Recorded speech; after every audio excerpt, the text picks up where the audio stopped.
Hello नमस्कार, स्वागत है आपका एग्री अड्डा क्लासेस के इस ऑफिशियल चैनल पे। तो बेसिक एग्रीकल्चर की सीरीज चल रही थी, तो हमने उसमें 5 सीरीज कर लिया है।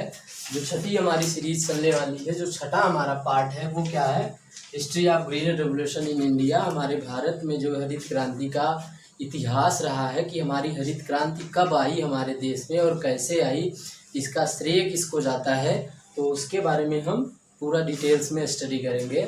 तो सबसे पहले हम ये जानते हैं कि जो हमारा देश था, भारत की आज़ादी के बाद लोगों की पॉपुलेशन बहुत कम थी। पॉपुलेशन कम होने के नाते उन लोगों के पास क्या था कि भोजन को, मतलब उनको पर्याप्त भोजन नहीं मिल पाता था, है ना। देश की आज़ादी के बाद जो हमारी इंडियन पॉपुलेशन थी उनको पर्याप्त भोजन नहीं मिल पाता था। तो हमारी इंडियन गवर्नमेंट धीरे धीरे इस पर काम कर रही थी। तो इस पर काम कैसे कर रही थी कि नई नई पंचवर्षीय योजनाएं ला रही थी, जिसमें प्रायोरिटी के आधार पे, मान लीजिए कि पहली पंचवर्षीय योजना ला दिए तो उसमें एग्रीकल्चर को प्रायोरिटी दे दिए।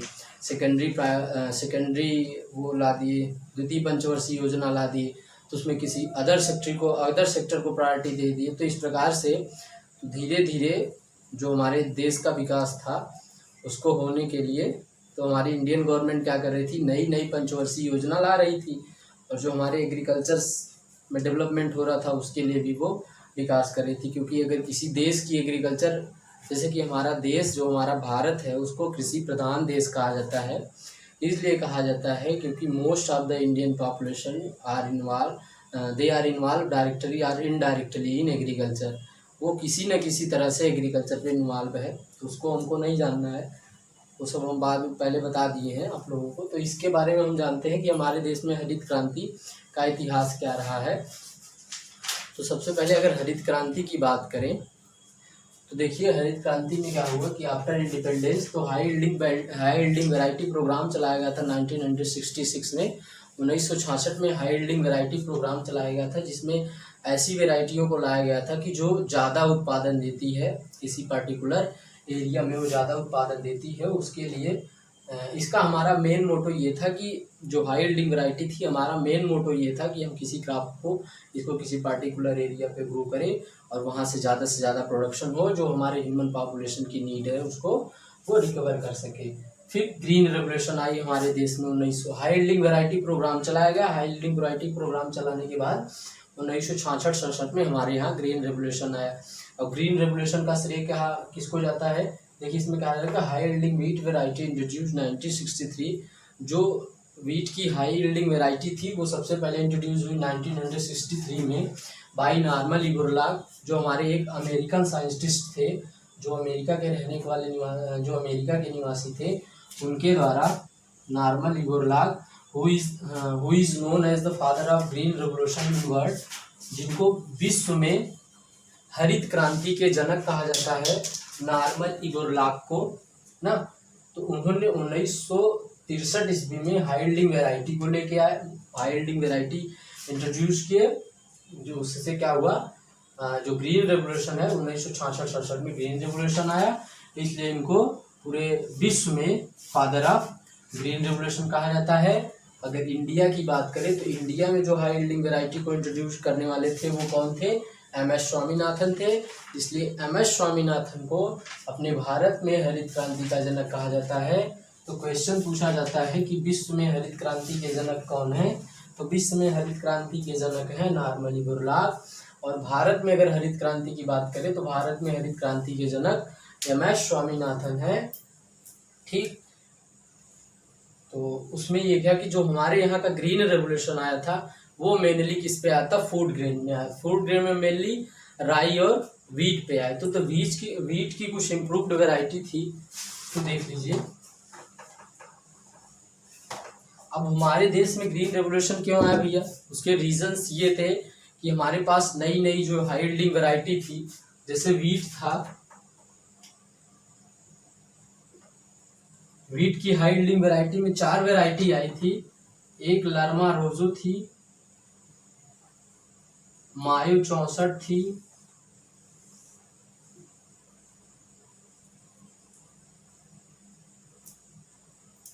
सोनालिका करके कोई वैरायटी, लर्मा रोजो, मायो 64, मायो 63 भी थी, मायो 63, मायो 64 और सोनालिका, ये ऐसी वीट की 4 वैरायटी थी जो हमारे हरित क्रांति में सबसे ज़्यादा श्रेय है इनका, हमारी हरित क्रांति में सबसे ज़्यादा इनका योगदान है।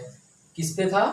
मेनली व्हीट एंड राइस पे, व्हीट और राई पे हमारा जो हरित क्रांति आया वो मेनली व्हीट और राई पे आया। अब भारत में हरित क्रांति आने का श्रेय क्या था कि जैसे कि उस समय क्या था कि हमारे पास जब नई हाई यील्डिंग वैरायटी आई तो हमारे पास नए नए इनोवेशन थे, नई नई टेक्नोलॉजी थी, उसका उपयोग करके हम उस हाई यील्डिंग वैरायटी से ज़्यादा उत्पादन ले रहे थे। क्यों? क्योंकि उस समय जो थी, पहले तो क्या था कि भारत में नदियाँ बहुत बहती थी। अभी जैसे उसमें अगर हरित क्रांति की बात करें तो हरित क्रांति में सबसे ज़्यादा योगदान पंजाब और हरियाणा का है। क्यों? क्योंकि वहाँ पे नदियाँ ज़्यादा हैं। अगर जिस राज्य में नदियाँ ज़्यादा है तो वहाँ की जो सॉइल होगी वो हाईली फर्टाइल होगी। अब हाईली फर्टाइल होने के नाते हम किसी भी क्रॉप को अगर वहाँ पे ग्रो करते हैं तो वो सॉइल में आसानी से ग्रो हो जाती हैं और अच्छा से अच्छा उत्पादन देती हैं।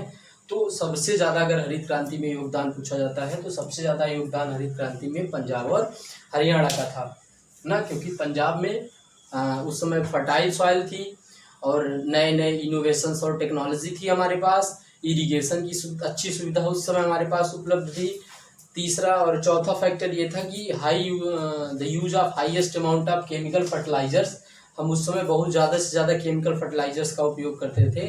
जिस समय हमारे पहले की सॉइल क्या थी, वो फर्टिलाइज़र को और केमिकल को डालने के बाद तुरंत अब सॉइल को उसको होल्ड कर लेती थी केमिकल को और डायरेक्टली जो है पौधे को न्यूट्रिएंट प्रोवाइड करती थी। तो अब धीरे धीरे क्या हुआ भैया कि 3-4 फैक्टर्स मेनली हमने बता दिए कि highly fertile soil, highly use of chemical fertilizers ना, फैसिलिटेशन ऑफ इरिगेशन वाटर की उस समय फैसिलिटी अच्छी थी, हाईली फर्टाइल सॉइल थी, use of highest chemical fertilizers में केमिकल फर्टिलाइजर्स का उपयोग ज़्यादा हो रहा था, नई नई इनोवेशंस और टेक्नोलॉजी थी हमारे पास, नए नए मेथड से खेती करने के। तो धीरे धीरे क्या हुआ कि हमारे यहाँ तक ग्रीन रेवोल्यूशन आ गया। अब इसका इम्पैक्ट क्या पड़ रहा है भैया कि जैसे ग्रीन रेवोल्यूशन आ गया, क्रॉप प्रोडक्शन तो बढ़ गया। अब किसी चीज़ की जो है मेरिट के साथ साथ उसकी डीमेरिट भी होती है। जैसे ग्रीन रेवोल्यूशन में क्या हुआ, हमारे यहाँ तो फूड का अवेलेबिलिटी थी वो तो बढ़ गई, फूड को हम प्रोक्योर भी कर रहे हैं, स्टोर भी कर रहे हैं। अब जब फूड की अवेलेबिलिटी बढ़ गई तो उस समय क्या कर रहे थे, हम ज़्यादा फर्टिलाइजर दे रहे थे। अब फर्टिलाइजर और इंसेक्टिसाइड के डालने से हमारी सॉइल क्या है, दूषित हो जा रही है, पाइल्यूट हो जा रही है। तो सॉइल के अंदर रहने वाले जितने माइक्रोब्स हैं, जितने हमारे इसेंशियल सॉइल माइक्रोब्स हैं, वो धीरे धीरे नष्ट होते जा रहे हैं। जैसे कि एक मेनली सबसे अच्छा है किसान का मित्र, जिसे किसान का हलवाहा, किसान वो क्या कहते हैं, खेत का इंजीनियर जिसको कहते हैं, उसको किसको कहते हैं, अर्थवर्म को कहते हैं, कछुए को कहते हैं, कि जो हमारे खेत का हलवा होता है, किसान का मित्र होता है। अब उसकी जो संख्या धीरे धीरे खेत में कम होती गई, उससे ह्यूमन भी बहुत पॉल्यूट हुआ। ह्यूमन को क्या हुआ, कैंसर वगैरह के चांसेस बहुत बढ़ जाते थे, बॉडी में इरिटेशन होने लगता था, चमड़ी जल जाती थी। धीरे धीरे उससे क्या, उसी के इम्पैक्ट से देखिए कि आजकल पक्षियां जो है माइग्रेट करके एक स्थान से दूसरे स्थान पे चली जा रही, पक्षियों की संख्या कम हो रही। ये सब मेनली रीज़न क्या था कि highest use of chemical fertilizers, जैसे केमिकल फर्टिलाइजर्स में हम इंसेक्टिसाइड, फंजीसाइड जिसका भी प्रयोग कर रहे हैं, उसके उपयोग से क्या हो रही है, सॉइल तो पॉल्यूट हो भी रही है, साथ साथ हमारे ऊपर भी इम्पैक्ट पड़ रहा है, सॉइल के ऊपर भी इम्पैक्ट पड़ रहा है। उसके साथ साथ जो हमारे एटमॉस्फियर है, जो हमारा इकोलॉजी है, उस पर भी इम्पैक्ट बहुत तेज़ी से पड़ रहा है। तो इसके कुछ इम्पैक्ट भी थे और कुछ इसके मेरिट थे। तो मेरिट में यही था कि सबसे पहले हमने बताया कि देश 1947 में आज़ाद हुआ, 66 में हाई यील्डिंग वैरायटी प्रोग्राम चलाई गई, 63 में वीट की नई इम्प्रूव वैरायटी लाई, जो कौन लाए, MS स्वामीनाथन लाए, जिससे हमारे देश में हरित क्रांति आ गई। तो जो हमारे देश में लाने वाले थे उनका नाम था MS स्वामीनाथन। तो भारत में हरित क्रांति के जनक स्वामीनाथन को कहा जाता है और विश्व में हरित क्रांति के जनक नॉर्मली बोरलॉग को कहा जाता है। उस समय क्यों हरित क्रांति आई, क्योंकि हमारे उस समय जो सॉइल थी वो हाईली फर्टिलाइज थी, हमारे पास नए नए इनोवेशंस और टेक्नोलॉजी थी जिसका उपयोग करके हम ज़्यादा से ज़्यादा उत्पादन कर पाए। और तीसरा रीज़न जो हमने बताया कि हाईली फर्टाइल सॉइल थी, इनोवेशन टेक्नोलॉजी थे, facilitation of irrigation water, highest use of chemical fertilizers. तो ये सब कुछ थोड़े थोड़े जो इम्पोर्टेंट फैक्टर्स हैं, छोटे ही है लेकिन बहुत बड़े फैक्टर इसके प्रकार से कह सकते हैं, क्योंकि इससे इम्पैक्ट जो है हमारी सॉइल पे, हमारे ह्यूमन जो हमारा इकोलॉजी है उस पर बहुत ज़्यादा पड़ रहा है। तो ये रही थोड़ी सी हरित क्रांति का इतिहास। तो इसके बारे में हमने बता दिया कि जो रेवोल्यूशन आई थी ये ग्रीन रेवोल्यूशन किससे संबंधित है, मेनली फूड ग्रेन प्रोडक्शन से। फूड ग्रेन मेनली किससे, व्हीट और राइस से। This is all about your history of green revolution in India. ठीक, मिलते हैं नेक्स्ट वीडियो में। अगर आप हमारे चैनल पे नए हैं तो हमारे चैनल को सब्सक्राइब करें और बेल आइकन को प्रेस करें, ताकि नई आने वाली वीडियोस आपके पास उसका इन्फॉर्मेशन जल्दी से मिल जाए। आज के लिए इतना ही। Thank you.